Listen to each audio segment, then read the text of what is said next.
It's time for the Kim Hammer Show, where you'll learn how your state government affects you, your family, and community. Here's Kim Hammer.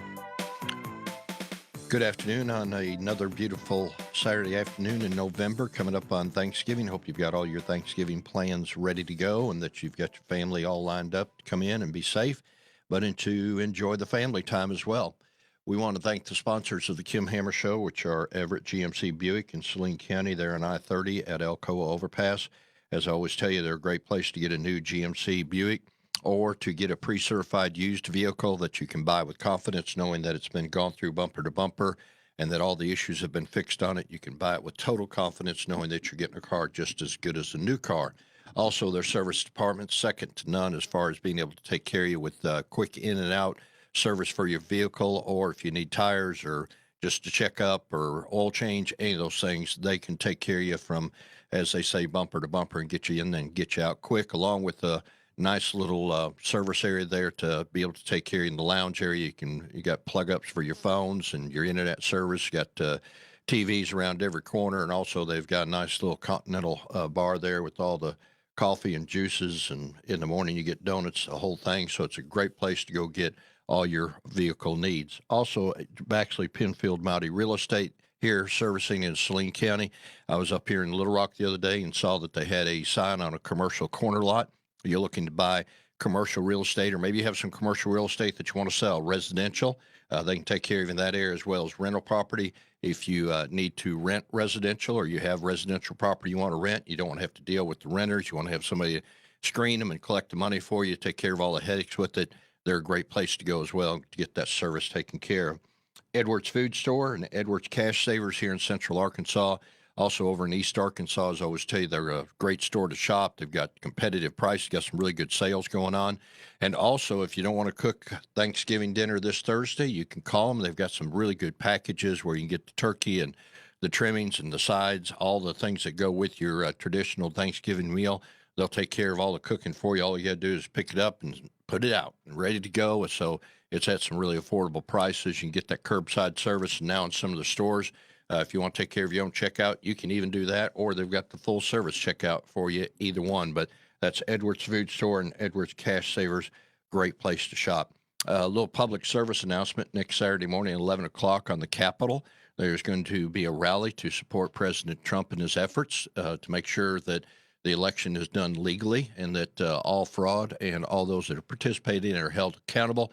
And if you want to participate in that rally, that's going to be next Saturday morning at 11 o'clock here in Little Rock on the Capitol steps. And you can come down and show your support in an ongoing battle to make sure that the legitimate person who's supposed to be in the White House is actually in the White House.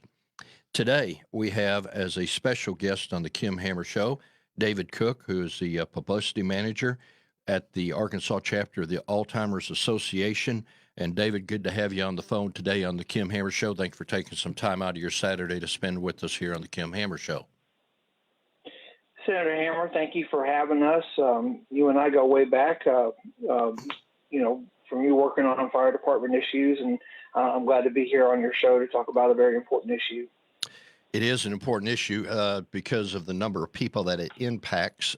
Just as a personal disclaimer, my mom battled Alzheimer's for over 12 years, and so personally acquainted with what the disease can do to an individual. And with it coming up on the holiday seasons, it can be difficult if you have a loved one that is battling Alzheimer's, whether they are at home with you or maybe they are separated from you because they're in a nursing home or assisted living facility, not able to connect personally with them. And so we wanted to just take a little time to visit about this very important topic here on the Kim Hammer Show. The one thing, David, I wanted you to do, you mentioned about us going back a long ways, if you will, just give some folks a little bit of background about you and your wife, Amanda, and how it is that you ended up coming to be the public policy manager for the Arkansas chapter of the Alzheimer's Association. Yes, sir. Took an unconventional route to get into governmental affairs and public policy. I moved to Arkansas in 1997 to pursue a degree in religious education from Harding University. Served in churches in ministry here in Arkansas and Mississippi and other places across the state, in Wisconsin as well.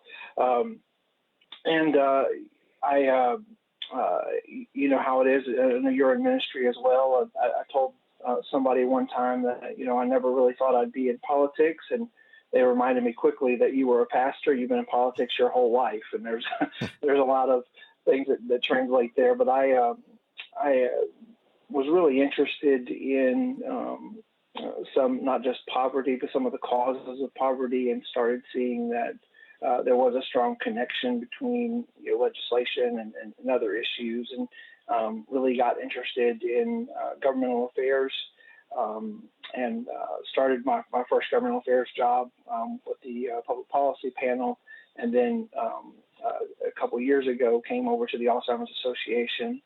I lost my grandmother to Alzheimer's in 1996. She lived with us for 7 years before she passed away. So it's an issue that is very close to me. Having been in ministry, you know this as well, Senator, that you encounter families all the time who are dealing with issues, caring for a loved one with dementia and Alzheimer's, and the church and the social becomes a social support system for them. And so it's been certainly a part of my life in and out ever since I can remember, since I was 12 years old. So it's certainly an issue I'm very passionate about. I take very personally. My wife Amanda and I live here in Shirley, Arkansas, which is the suburb of Clinton, Arkansas, we like to say. And we've been here for about 6 years, where I'm also the city council member here in the little town of Shirley. I don't know if you knew it or not, but I'm actually a graduate of Southside B Branch, right down the road from where you are. We used to play y'all in basketball years ago, and that was always a interesting opportunity for two small communities to come together. And we were actually through Shirley here a few weeks ago. We took a weekend off and took a drive up into the country and came across Shirley. Of course, I always remember about that sky bridge that connects the schools. It crosses the road up there in Shirley, and it is a beautiful little area that if you want to take a nice little drive and see some beautiful scenery, you need to make your way up Highway 65, get off there at Clinton, and go on up there to Shirley. As far as the Alzheimer's Association itself, what is the background of the chapter, the Arkansas chapter of the Alzheimer's Association? When did it start? What was some of the history to get it going, and what role and prevalent place does it play in meeting the need of Alzheimer patients today? Yeah, thank you for that question. So the Alzheimer's Association, of course, our vision is to create a world without Alzheimer's and all other forms of dementia. And to realize that vision, we work every day to carry out our mission, which is to lead the way to end Alzheimer's and all other dementia. By accelerating research, driving risk reduction, early detection, and maximizing quality care and support services. And we do that in a variety of ways. We are, of course, a national organization with chapters in all 50 states and across the globe. As the largest nonprofit funder of research, our reach gives us the ability to bring in researchers from all across the world to participate in an annual event that we call the Alzheimer's, or AAIC, which is our research conference we have every spring. And so we fund research. We partner with other folks that are doing clinical trials, try to advance research there. Research is extremely important to our organization. We also have care and support services. Our program staff, since the population we serve is extremely vulnerable, we have moved all of our operations to a virtual format. And so all of our learning opportunities have gone digital as well. So we have several different programs that you can access from the comfort of your own home to learn on a variety of topics. We also have virtual support services like like a support group. We have various services available to help caregivers, and we also have a lot of education material available for you if you're wondering whether or not you have just dementia or another form of, or maybe there's something more going on with your memory. We have all kinds of information and resources available for you. All of our resources, of course, are available free of charge. I'd like to talk briefly about the third pillar of our work, which is where I'm engaged heavily, and that's we also are the leading voice for Alzheimer's disease advocacy, both at the state and federal level, and we fight for critical research funding as well as care initiatives as well. Y'all also have a 24/7, 365-day year hotline. I'll give that number. It's 800-272-3900. I'll give that out throughout the show, but it's 800-272-3900. If somebody was to call that hotline number, what should they expect in the way of help or guidance that they might get from calling that number? So this is, again, one of the free services and one of our most untapped resources. We try to get it out there as much as possible. But when you connect to our helpline, you'll be connected to a master's level clinician who will offer you some confidential support and some information.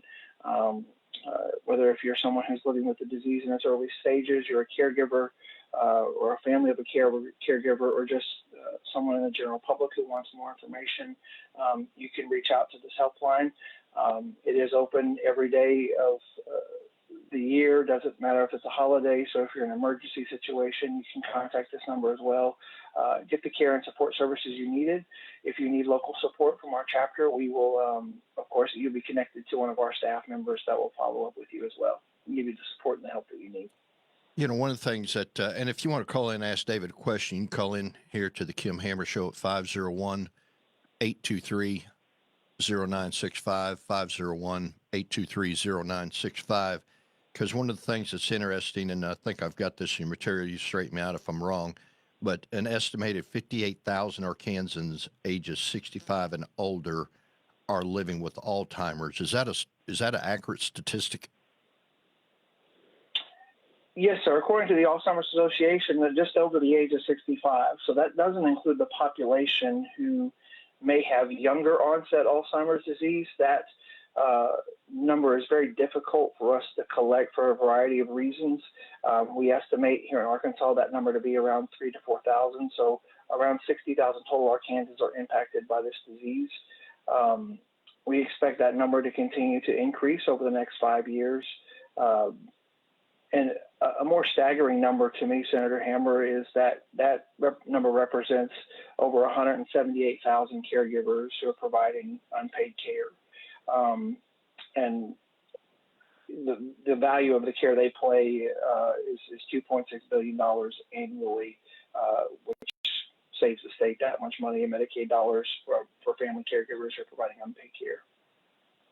I think one of the challenges that people have, and you've hit on it already a couple times, is differentiating between what would be dementia and Alzheimer's or other diseases that, give the appearances of Alzheimer's. When I look back at my mom, of course, all of us, we all have personalities, and some personalities are a little more challenging than others. And hindsight 2020, when she officially got the diagnosis for Alzheimer's, and as I look back over her life and, some of the actions that she did, it was almost a little bit hard to see the transitioning from one personality to the other. Are there evidences, or what is it that a person can use to maybe begin to pick up on the early signs of Alzheimer's, but also be able to separate it from dementia,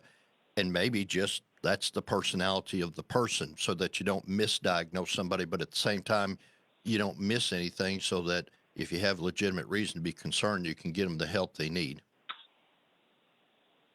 And that is you bring up a great point. Alzheimer's and dementia sometimes are used interchangeably, but there is a notable difference that we want to emphasize that, Alzheimer's is a specific type of a degenerative brain disease that, of course, is irreversible, and at the time there is no cure for the disease.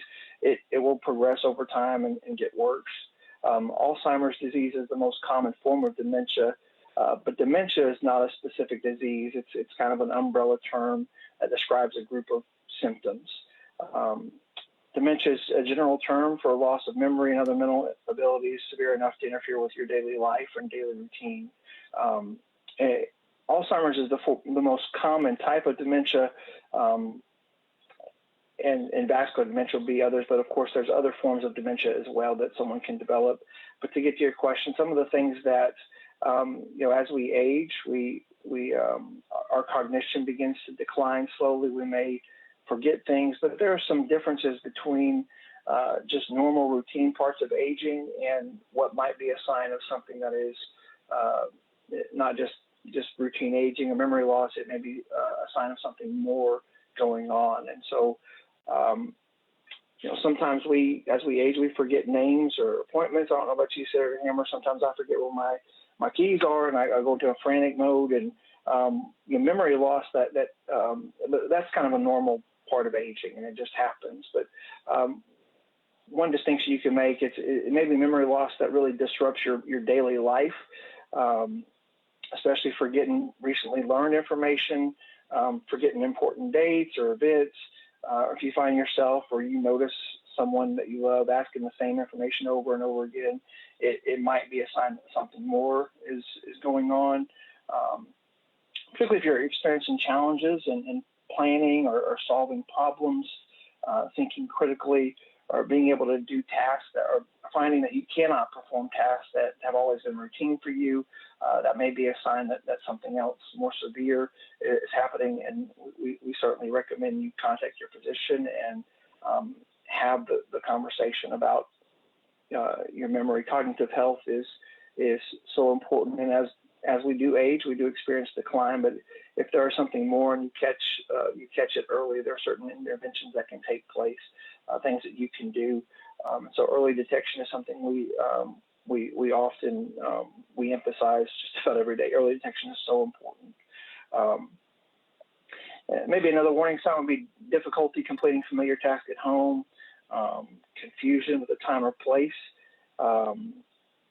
You can sometimes lose track of dates, season, the passage of time, trouble understanding certain images that have always been normal. All of these are signs that maybe something more severe than just normal aging is going on. And if you're seeing some of these things that begin to interrupt some of your daily life, or especially if you recognize it in a loved one, again, we emphasize that you go and have this conversation with your physician and begin trying to inform your care plan going forward. All right, let me give you that 800 number again. It's 800-272-3900. That's our 24-hour hotline, 365 days a year, 800-272-3900. Do you find that people are afraid, because I've got many years as a hospice chaplain, and we've dealt with patients that had Alzheimer's, but also had other diseases as well, which just totally complicates the situation even more. Because a lot of time Alzheimer patients don't remember to eat, they don't remember to take their meds, they have trouble understanding why you're doing certain things, they don't have that balance to, comprehend what's going on, and so it creates a really unique situation. But do you find that people are afraid to either talk about the topic, or they're afraid that if they see loved ones who may be developing those symptoms that you're referring to, that they're afraid to approach the subject with their loved one, either because they don't want to accept the fact that their loved one may have Alzheimer's, or they're afraid how the individual is going to react to the idea that they might have Alzheimer's? And does that create a lot of walls as far as people moving forward in dealing with it? That is a great point. I think there is still a stigma attached with the disease and memory issues. We live in a part of the country where we like to maintain our independence, and people, if they are forgetting things, or even if we notice it in a loved one, we tend to be dismissive about it and say, they're just getting old and they've got dementia, or just normal part of aging. And so I think there's a fear attached. There's a stigma that's still there. There's certainly more education that we need to be doing in the public health sector to inform and get this information out there that early detection is important. These conversations are important. But to add to that, I think one of the other barriers that we are seeing here in the state of Arkansas is that physicians are having difficulty broaching the subject, particularly personal care or primary care physicians are hesitant to diagnose the disease because there is no cure. And so also we particularly those who have Medicare, there is a benefit that you have available if you have Medicare to have an annual, during your annual wellness visit, you can ask for a cognitive screening so that your physician can begin to track cognitive decline. It's available to you free if you have Medicare. We encourage you to have that discussion with your physician early so that he can begin tracking and establishing a cognitive a baseline and then continue to track it as you age. And so that's one of the things that we see, that physicians aren't having this discussion with their patients. Patients aren't broaching the subject with their physicians. So there is a disconnect there, and several approaches that we can take to try to solve some of those gaps that we're seeing. You know, one thing that amazes me is the people that have been like engineers have had critical thinking, a critical thinking mindset as far as problem solving. It seems like nobody is immune to this disease. I would have thought that the ones that had the ability to think critically through challenges and problem solving would have had a better advantage over, say, somebody who didn't have that skill set. But yet it seems like Alzheimer's is not a respecter of person. Statistically, does Alzheimer's attack a particular workforce or a particular personality, or maybe somebody who has studied for particular, like a chemistry or mathematics versus, you know, and I hate to use a parallel comparison, but, you know, someone else that doesn't, maybe is dependent upon critical thinking skill sets? Yeah, so the research is certainly headed that way to figure out if there are lifestyle interventions that can be made, or if there's a difference between occupation and delaying the onset of Alzheimer's. Certainly, we've seen some evidence and research that indicates that those who, as they age, they're more involved in critical processing, maybe just doing something as simple as solving a crossword puzzle. The more they engage their brain, they can delay the onset of this. But to your earlier point, as you set the question up, Alzheimer's is not a respecter of persons. There's in very rare cases, there could be a familial gene that causes the onset of Alzheimer's, but the research is still developing around that area. So as far as what are the key indicators, there are some exciting things happening that we see around lifestyle inhibitions that can be made to delay the onset. Again, early detection is important because it allows researchers to begin to study the disease in its purest form, especially if there's an absence of comorbidities. They can begin to see how the disease progresses, and so that's why we emphasize, again, early detection is another point to bring up, that it's so critical for research advancements. But to your larger point, I guess the simple answer is currently here in the country, they have launched the Pointer study at some targeted locations across the country. I think Wake Forest is one that has one, and in Chicago as well. And so the Pointer study is brought research together to kind of think about and answer the question that you presented: is what are some lifestyle interventions? Are there some specific things that we do? Maybe demographics. Our diet, exercise that maybe make us more prone to Alzheimer's and memory issues, and what are those lifestyle interventions that we can take to delay the onset if we are susceptible to the disease. Okay.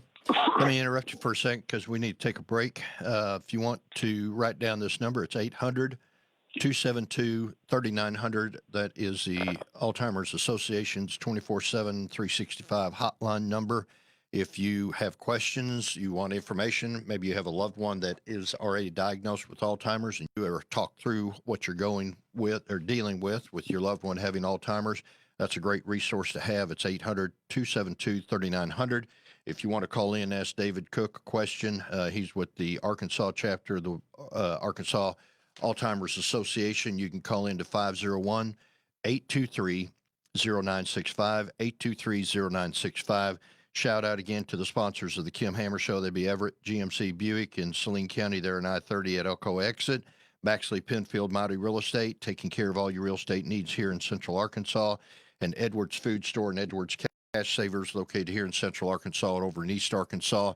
When we come back, we'll pick up our conversation. We're going to talk about some things that you can have tucked away to help out through the holiday season if you have a loved one or know somebody that has a loved one dealing with Alzheimer's. We'll be back in a few minutes. Take The Answer with you anywhere with our free mobile app. 1011FMTheAnswer.com, Amazon Alexa, iHeart, or radio.com. Breaking news and stimulating talk. 101.1 FM, The Answer. How much money have you saved for retirement? You probably know the answer. But if I asked you how much you'll pay in taxes on that money when you retire, you know, most people, they don't have a clue. And that, my friends, is downright scary. Learn how you could save a small fortune in taxes in retirement on The David Lucas Show, Saturdays at 10 a.m. and Sundays at 2 p.m., right here on 101.1, The Answer. Parents, are you happy with your children's at-home high school experience? Wondering if you're doing all you can to prepare them for the next step in their life? Check out Salem Career Hub online at salemcareerhub.com. Whether it's college prep school, a four-year university, an MBA, or learning real-world vocational skills needed to start a career, get connected with top-ranked online schools and leading skills-based short-term training programs like full-stack software development from the co-founder of Apple, Steve Wozniak, to online XR programs, teaching hands-on vocational courses for HVAC, welding, plumbing, facilities management, electricians, solar, and more, all at a special reduced Salem Career Hub price. Better your child's life through education. Our team of educational experts are available to help you Monday through Friday from 8 a.m. to 10 p.m. Central Time. Just call 866-711-6275, 866-711-6275, or online at salemcareerhub.com. This is Jerry Boyer of Town Hall Finance for townhall.com. We all know that a radical minority holds sway in corporate culture today, but retail giant Target has generously shown us just how far this madness has gone. After a single complaint from a Twitter user, Target removed Abigail Schreier's book, Irreversible Damage, from its shelves. The book in question was smeared as transphobic. It is not. Schreier courageously points out the incredible damage radical transgender ideology can inflict on our children. While Target eventually reversed the ban, it is still a cause for outrage that a corporation of this size is so easily controlled by so few. Banning books which object to sex changes for children is only possible in an organization beholden to the radical left. Shareholders need to demand viewpoint diversity in our corporations. If conservative shareholders fail to show up at annual meetings or vote for or against board members, book banning may be the least of our worries. Welcome back to the Kim Hammer Show. I got David Cook, who is the public policy manager for the Arkansas chapter of the Alzheimer's Association. He and his wife Amanda live up in the beautiful little community of Shirley, Arkansas. They're north of Clinton. And thank you again, David, for taking time to be on the Kim Hammer Show today. Just want to go ahead and give you that number for the support line for the Alzheimer's Association, 800-272-3900, 800-272-3900. Wanted to pick up, and then we'll get into what individuals can do to get some resources or just some tips on how to handle the holidays if you have a loved one who is battling Alzheimer's.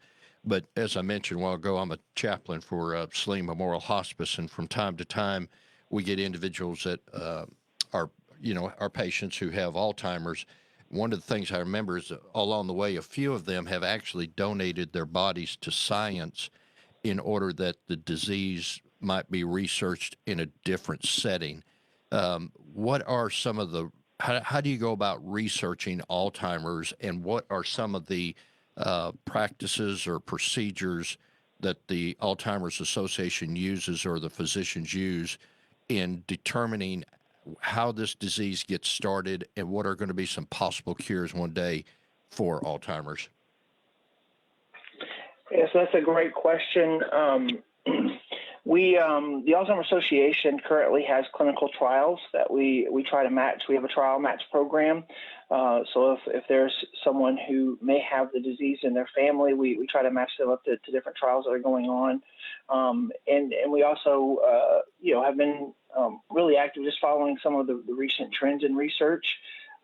Most notably, I keep emphasizing early detection, but one of the exciting trends we see in research is a lot of focus around early detection and diagnosis. Back when my grandmother was diagnosed, it was back in the late 80s, and at the time, the only way to get a confirmed diagnosis is after an autopsy was performed, and now the science has developed that they do brain imaging to kind of see. They look at parts of the brain to see if there's amyloid plaque that's built up. That's what they kind of look like and look at and CT imaging to check the brain to see where there might be some plaque buildup. That's a sign of maybe some Alzheimer's or some degenerative brain disease going on. The exciting thing in research that we're seeing is that we are getting close to being able to detect some of that amyloid plaque in the blood. So the utilization of a blood test to detect Alzheimer's or a form of dementia. And so we're seeing the research. There's a lot of positive things happening in research around treatments and intervention. And I mentioned the Pointer study. There's a lot. Again, the bulk of the research seems to be driving towards risk reduction and early detection. And we're excited about what we're seeing. The research is working. That's what the researchers keep telling us. So we are getting. I think one day we will have a cure or some treatments, and that's all we fight very hard because it's such a devastating disease for so many families. Well, you talk about that, the 178,000 caregivers that are involved in taking care of Alzheimer patients. What are some ways in which caregivers can be supported that are actually providing the care to the Alzheimer's patient? The role of the caregiver in the Arkansas healthcare, I'm going to call it the marketplace, but is underestimated. I think, Senator Hammer, we cannot undervalue the significant role they're playing and the place that they're playing to care for their loved ones. I think we have a state, again, we're in a unique part of the country where we, maybe it's culturally, it's our value systems. So we like to care for our own family members. We care for our own. We bring them in, and certainly my families were caregivers. So I'm a little bit familiar, even though I'm many years removed, with the stresses and the challenges that caregivers face. November happens to be National Caregiver Month, and so supporting caregivers, especially if they're, caregiver stress and burnout is very, very common. But supporting caregivers, especially if you know a family that's a caregiver, there are many ways you can go alongside to support them. Particularly, I think the pandemic has been increasingly difficult on caregivers because that's taken away some avenues for respite care that they may have had available before the pandemic, and because of restrictions, they no longer have that respite and that break.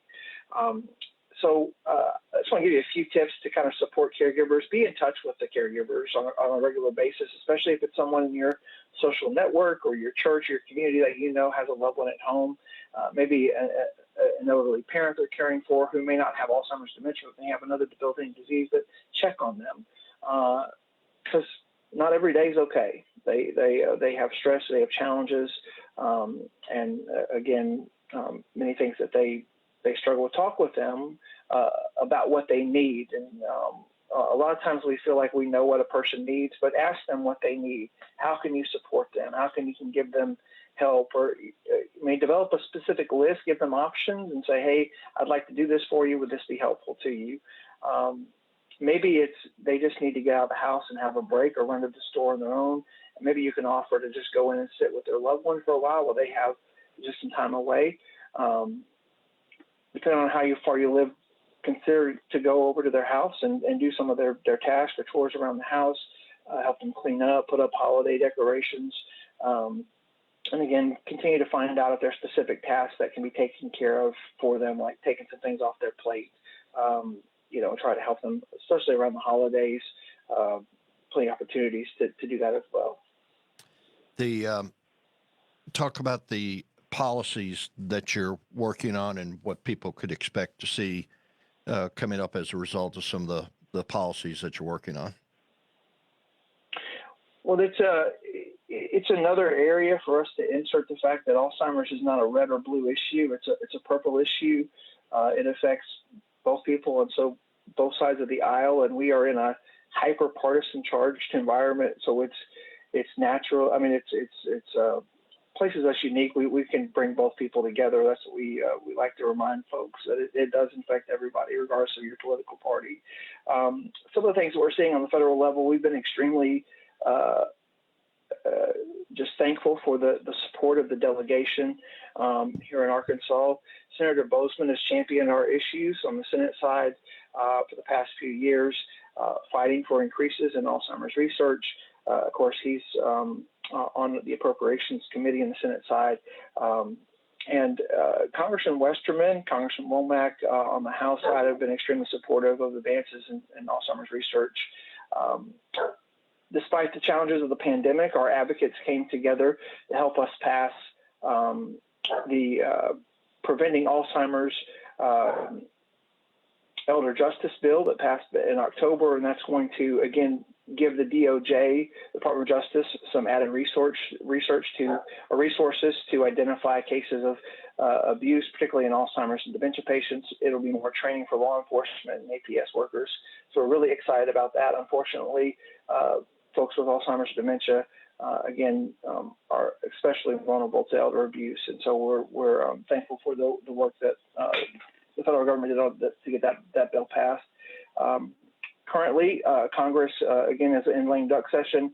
The Senate has given their appropriations bill to increase Alzheimer's research at the amount of $354 million at the NIH. So we are hopeful that the appropriations process will finish before the end of the year, though we won't need another continuing resolution to pass the budget and appropriations for 2021. On the federal level, again, another appropriations bill that we're looking at is the funding of the BOLD Act. The BOLD Act is extremely important to combating and helping us address Alzheimer's disease. It will create an infrastructure. It's building our largest dementia infrastructure act. This legislation was passed during the 115th Congress, and it was passed with a $20 million appropriation. Last year, Congress appropriated it at $10 million, and Senate has appropriated it at $15 million. To get a state connection, the Arkansas Health Department applied for one of the BOLD grants, and because of the limited funds, was not able to receive that. So we are hopeful they will continue to try to apply for funding in the BOLD Act, and we'll get more funding so that the money can be evenly spread across the country. I thought they had a really good application, and but we're going to continue to fight for that to just kind of show the Arkansas connection, how important the BOLD Act is. On the state level, I just wanted to share briefly that 2 years ago, on the advice of Lieutenant Governor Tim Griffin, we convened an independent working group to begin looking at updating the Alzheimer's State Plan. The original Alzheimer's State Plan was drafted in 2011 when the General Assembly initiated Act 92, and this was a legislative initiated act. We acted independent of legislation because of task force and just the difficulties around creating another task force. We thought this would be a more efficient way to go about the process. And again, we've had support from the Lieutenant Governor's office as well. And I brought together just a variety of stakeholders to begin to update that. We are in the final drafting stages of that, and we'll have it released before the legislative session begins. And we work to kind of look at the existing services here in Arkansas for families who are caring for someone with Alzheimer's dementia. We looked at the access to care, what we can do around public awareness, how we prepare our workforce. I think COVID has exposed the fact that we have a healthcare shortage. We were excited about the governor's executive order yesterday to quickly introduce more nurses into the work field to address the COVID need. But I think COVID has taught us a lot about how far we need to go to build the healthcare workforce here in Arkansas as well to address the rising demands of Alzheimer's. So the Alzheimer's State Plan will be released, and then in the 2021 session, we intend to introduce legislation that would establish the Alzheimer's Advisory Council. The General Assembly used to have an Alzheimer's Advisory Council, but it sunsetted a couple of years ago. So we will be introducing legislation to reestablish that, so that Arkansas can begin to prioritize its response to folks with individuals with Alzheimer's and dementia. Well, let me finish up our time by asking you this question. It goes back to the subject of research. When did Alzheimer's become an officially recognized diagnosis?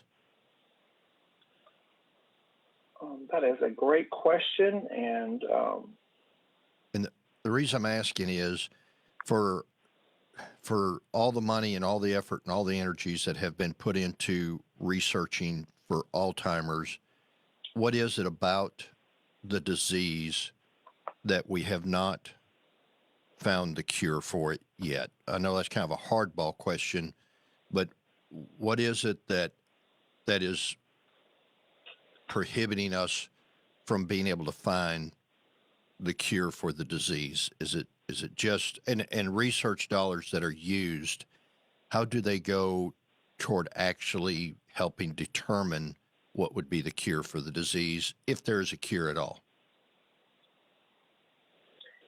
I think that is a great question, Senator Hammer. I think to answer it, some of the barriers that we are hearing from researchers in the field to getting to the cure is that the disease manifests itself differently.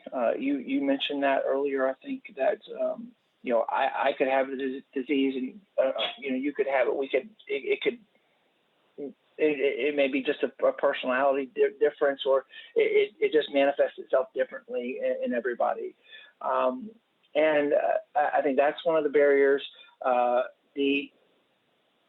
will say what's exciting. I brought this up a couple of times, I think, throughout the conversation, is that the trends we're seeing and the advances we've made in research in the last 10 years have been at a higher rate. If you look at other chronic diseases like HIV, or think about cancer and heart disease, the time that it took cancer to come up with some of the cures and interventions, the field of Alzheimer's dementia research is accelerating at a much faster pace. And so we're really excited about some of the trends we see when we compare the time it's taken to get to a cure.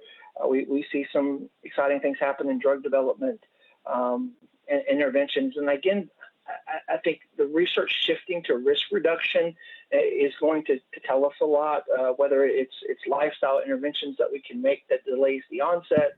And I think those kind of things will help continue researchers get us closer to a cure. I hope that answered your question, and I didn't sidestep it too much. No, it did. I just, as with any disease, it is we wish we could snap our fingers and say, okay, we've got the cure for it. And I think that's one thing about, like even the vaccine that we're dealing with COVID-19 and the rapid approach that was used, or as the president says, warp speed approach that was used to come up with the vaccine. Sometimes people stand back and say, well, if we can do it in this area, why can't we do it in the other area, for all the millions of dollars or billions of dollars that have been thrown at it? And that's not just Alzheimer's. I think that's any disease, and I'm not sure that as humanity continues to spend more time on the earth, that more diseases will not occur, that it will take a long time to figure out, A, what caused them, B, what's the cure for them. And I think that's one thing people need to understand, is that when you're dealing with a disease like Alzheimer's that maybe has some spin-offs, dementia, whatever the case may be, that it can, it's not something that just happens overnight. And the consistent pursuit for the cure is something that you can't put a defined time frame on. One of these days, we hope that we'll have it and we can correct it. He's gone. we just lost them. That's the price of living up in Shirley, Arkansas. You may not always have a phone signal forever. All right, that was David Cook with the Alzheimer's Association of Arkansas. He and his wife Amanda live up in Shirley, Arkansas, and I appreciate David taking the time to call in today to talk about this. He again is the public policy manager of the Arkansas chapter of Alzheimer's Association. If you didn't get some of the statistics, over 178,000 caregivers are affected by Alzheimer's, and with the holiday season coming up, one of the things you may find yourself wanting is a little help as far as somebody that you can reach out to.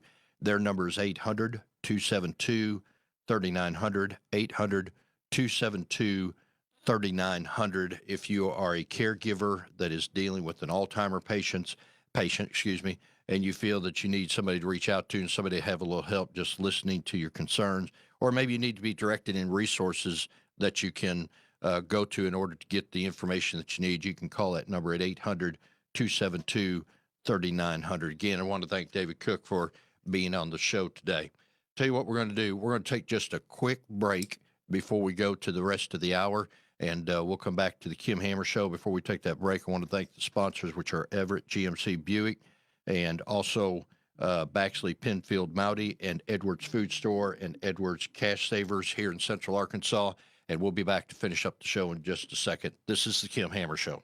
Healthy volunteers are needed for a COVID-19 vaccine clinical research study. The study is now enrolling in the Little Rock area. Want to help us research an investigational vaccine for COVID-19? By participating in this clinical trial, you'll have access to no-cost study-related care. You'll also have the opportunity to help advance COVID-19 research. No insurance is required to take part. If you're an adult who is in good health, you may be able to qualify. Interested in learning more? Call toll-free 501-954-7822. Or visit c19vaccinestudy.com to see if you're eligible. Again, that's 501-954-7822 or c19vaccinestudy.com. Hey, this is Kim Hammer on the Kim Hammer Show. Thank you for joining us today on a beautiful Saturday afternoon. We had David Cook with the Alzheimer's Association on, and we lost the call with him. He's up in Shirley, so you can't expect to hold the signal forever. But again, that number, if you want to get some support on dealing with Alzheimer issues, it's 800-272-3900. We're going to shift gears for the rest of the show. I've got Kerry Murphy, who has called in. He is with Murphy Productions. Kerry, thanks for calling in to the Kim Hammer Show this afternoon. How you doing, Mr. Hammer? We're having a great gun show out here. We're at the Hall of Industry at the State Fairgrounds, and we've got a packed house, ammo. If you can't find it, we got it. Well, and guns, and everybody's coming out.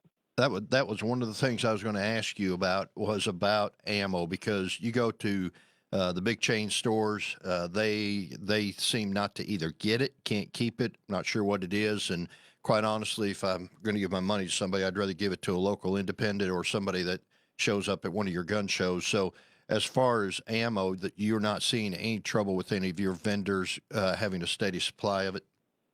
Well, no, they're having trouble getting some of it in. It's coming in slow, and some of them, there's certain rounds. Like one vendor may not have 9, but another one that I got here has 9. The other one may not have 223.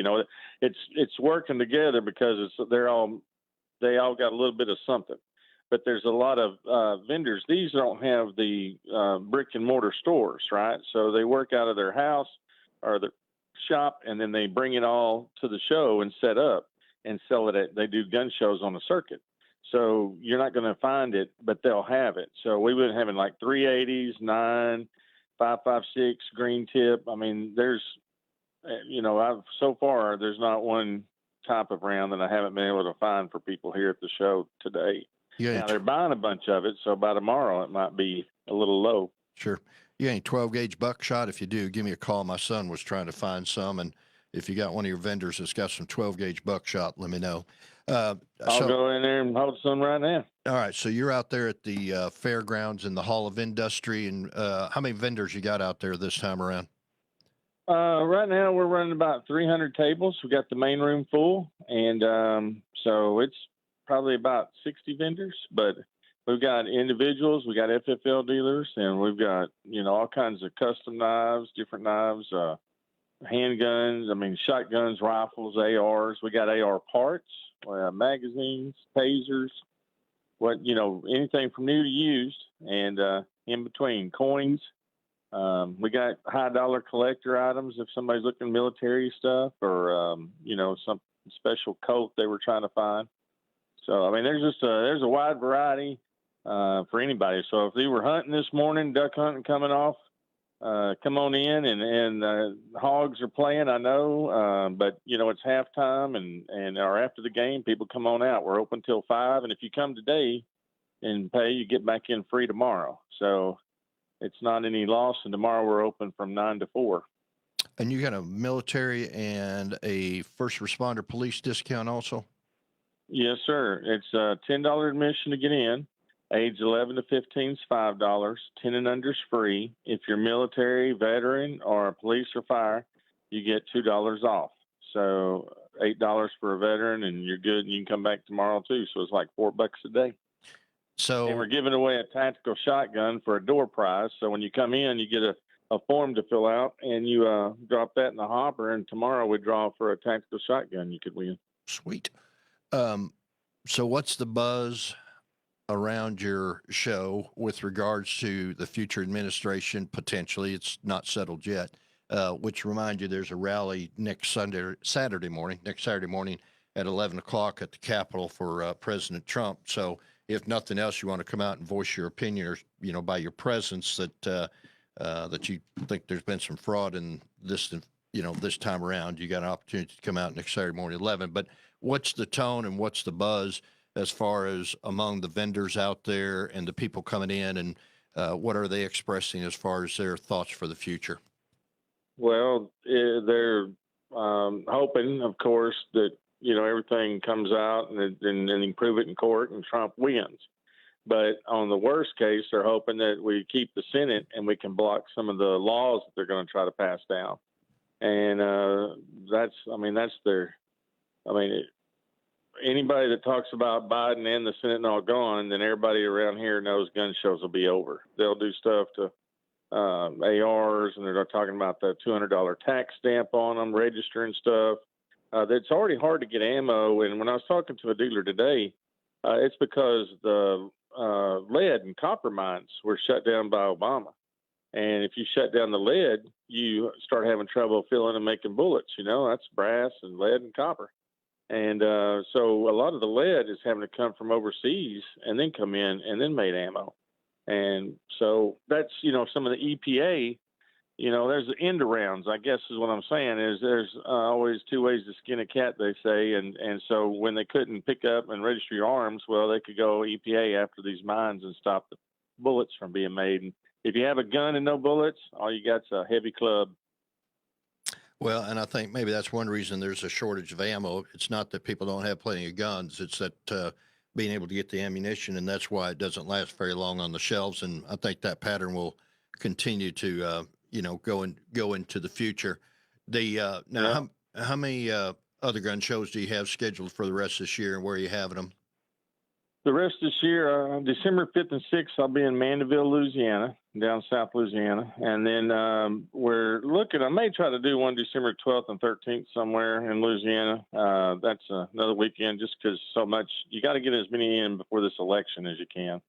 But December the 19th and 20th, we'll be in Benton.